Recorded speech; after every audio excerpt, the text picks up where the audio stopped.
It is a chilly morning, and we are inside Neroli Mercado. Tom Leyden, Lauren Watson, how are you? I'm great. How are you? Fantastic. For those of you who don't know Lauren, she runs Watson College Consulting. And I just actually paused for a second because I remembered that I think it was 2 years ago that we did our first podcast, which was widely listened to, and it was the day after Boston College lost the championship of the Beanpot. And guess what? It happened again. Last night. Painful. Yes. Can we not do this? This is not a good tradition. Can this not be the tradition? Particularly when you lose to BU. But to the Terrier fans out there, congratulations, the Beanpot Championship. There are bigger fish for us to fry, and hopefully we can get that Hockey East and National Championship. But I digress. How are you? How's life? How's your world of college consulting? I know that you span far beyond just the 02090. You're working with kids all over the country now, huh? I am. It's very exciting. It keeps it interesting. I've got students in California and New York and Connecticut and Florida and Pennsylvania, and it gives me a really wide roster. So kids are at different types of schools. They have different types of aspirations. Their college lists are all very different from each other. I love it.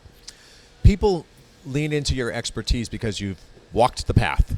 You have been on the other side. You've been in admissions offices, so you know what admissions offices are looking for. I guess just as a point of education for the people who may not know your background, why don't we talk about why that is valuable and where you have been in your career and why that is helpful to the people who you work with? Sure. Thanks. I joke with my students that this is my 23rd year in a row applying to college. Ugh. I think I'm at year 23. Yeah. Well, you better be good at it by now. Right. Exactly. I started my career working actually in the MBA admissions office at Boston College. And then I moved into an undergraduate admissions position at BC. I left there to become an in-house college counselor at an independent school in San Francisco, which is a very common path for folks to become college counselors on the inside of private high schools, is that you traditionally work at a selective institution first, as you said, understanding how it all happens and making decisions, reviewing applications, recruiting students, traveling all over the country. And then you go and sort of help families understand all of that, right, from the perspective of someone inside of their school. I then went on to work in college counseling capacities at 4 different independent schools on both coasts. I returned to Boston College for almost like a sabbatical year where I did one more cycle, 10 years after working there the first time. And I've been in private practice now for 4 years. And you like it? I love it very much. You work with all kinds of different kids who are going for all kinds of different goals. So you work with kids who go to Ivy League schools. You work with kids who go to PG years. Yes. You work with kids who go to junior colleges. Yes. How do you balance that from the super standout academic star who is applying to Harvard and Yale and MIT and the kid who's trying to figure it all out, who may need that extra year of getting their academic skills sharpened? How do you run that gamut? Yeah. Well, my experience and my career path up until now enables me to do that, right? I worked at 4 different high schools that all were very much college preparatory institutions and had a really large population of students who were very high achieving. And there were always students in those schools who had different paths and had different learning styles or different family circumstances that sort of led them to need to navigate their life after high school in a way that looked different from their classmates. And especially in this role, I find that spectrum is wider. And I really just, in everything that I do, I'm always trying to meet a kid where they are and make them feel validated in what they've accomplished, and make them feel optimistic about their future, and make them feel proud of who they are. So I'm right in your crosshairs in terms of a demo because I have a daughter now who's a junior, a daughter who is a freshman in college, who you assisted. Thank you very much. Having a great time at Michigan State. But here's a second daughter who's a junior in high school, and it is college tour time. So, breaking news, Lauren is now an expert contributor in Westwood Living, and her upcoming column, which will be in the March issue, talks specifically about college tours and what families and students should keep their eyes open for and what they should consider when putting together a map of your college tours, because a big college tour time is, number one, the February break, if you don't escape for the sun, but number two, April vacation. So there's still some time to plan. So what are your pearls of wisdom as people like me and my daughter start thinking about what we do for these college tours coming up in a couple of weeks? Well, one of the things I think is important to highlight for folks when the hype around college admissions being so different and so stressful than it was, when you and I applied to college, is that I like to remind folks that there are some things that are always true. And one of those truths is that campus visits are usually the most productive way to assess whether or not a school is going to be right for a student. In the beginning, it depends on where your student is at, right? Like I've already mentioned, you have to really be aware of how ready is your student to engage in this process. For the sake of this conversation, I'm going to assume that the folks listening to this are in a circumstance where their student is feeling at least somewhat ready and eager to go visit college campuses. If your student is not ready and very reluctant, taking them to go see schools might not be helpful yet. For those kids who are ready to go and are excited to go, if your student feels like they are able to articulate any sort of parameters for what they're looking forward to in a college, whether that's a location or a program or a type of student culture, if they're able to articulate those things, then you can try and shape a group of college visits around that filter. And I would say most students, when they're juniors in high school, don't have those filters built in their brains yet because they have not yet built a frame of reference for what exists, right? Students in 11th grade really only understand school to be high school. They understand the world to be their hometown, right? And so usually a really productive first step is to take your student to do what I call a taste test tour. And we're so fortunate to live here in the greater Boston area because Boston is, in fact, the greatest college town in the world. There's no other place in the world that has as many colleges and universities as we do here. If we're not the first, we're the best. If we're not the best, we're the first. Exactly. Massachusetts. But really, this is academic mecca, right? So, and you could expand that, obviously, to include all of New England. And so when your junior says, I think I'm ready to go visit some colleges, but I don't yet know what I want, right? Parents often say that to me. We don't know where to go. We don't know that we want to invest a lot of resources and time and take time off from work and get on an airplane to take our student to visit colleges that they're not invested in. How do we get there? So the first step is to do local visits that would introduce your child to the different types of schools that exist, right? You might want to take them to a large public research institution. You might want to take them to a small liberal arts college. Throw two out there. Just say. You could take your child to go see Northeastern, and then to show them a school that's in sharp contrast to that, you could take them to go see Bryant University.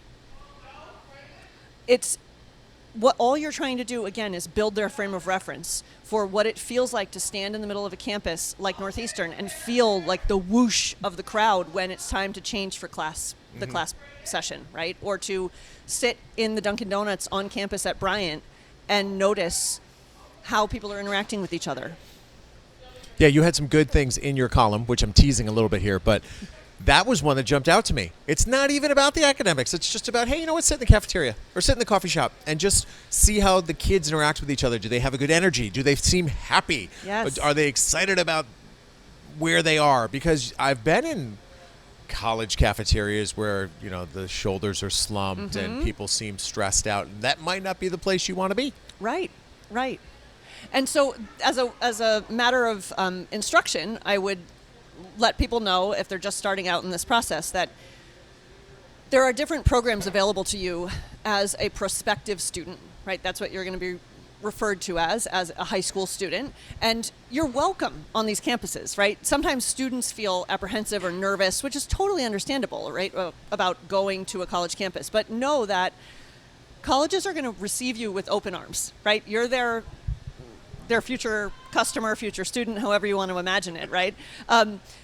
So you want to get in touch with the undergraduate admission office at each campus, and you want to do so in advance if you're able, right? Yes, I learned that with Dahlia. Holy cow. It is sometimes tours are booked. Yes. And you've got a day that you're down at this specific college, or you're in a region and you're like, oh my God, I missed the window. And you're out of luck in many cases. So if you're thinking about doing a college tour, from a little bit of experience on my end, you got to make those reservations. That is a very important part that if you don't know, I'm glad we're telling people. Yes, yes. And there are usually two types of programs available to you as a prospective family. The first is the good old campus tour, where some very enthusiastic student will walk backwards and point out the blue light system and tell you about the meal plan. And those are really fun and sort of are exactly what you would expect them to be. But there's a secondary program that's available at most colleges called an information session. And I always tell my students that if you're pressed for time and you can only choose one of those two things, I always encourage my students to choose the information session, which is sometimes surprising to folks. But my take is an information session is almost always hosted by a living, breathing admission officer. And many colleges will run an hour-long program that is emceed by the admissions person. And then often there are undergraduate students who will sit on a panel and sort of share about their experiences. But in those information sessions, you are going to learn about everything from their unique admissions process to what the student experience is like, to the school's learning philosophy, to their values, right? I always tell my students, colleges show you who they are. In their marketing, in their presentations, they're going to reveal to you as a student what matters to them. And so that's how you can then make an assessment about whether or not that school might be appropriate for you, because you can decide if what matters to a school and what their values are in alignment with who you are, right? But the info session is usually about an hour, and if you can't do both, then choosing that one is a better call, in my opinion. You can always walk around a college campus on your own after or before the info session. And as a matter of clarification, campus tours are always led by students, which is valuable, but not as valuable as getting in front of an admission officer. Not for the sake of there being any sort of evaluation. When you're a student visiting, there's none of that going on.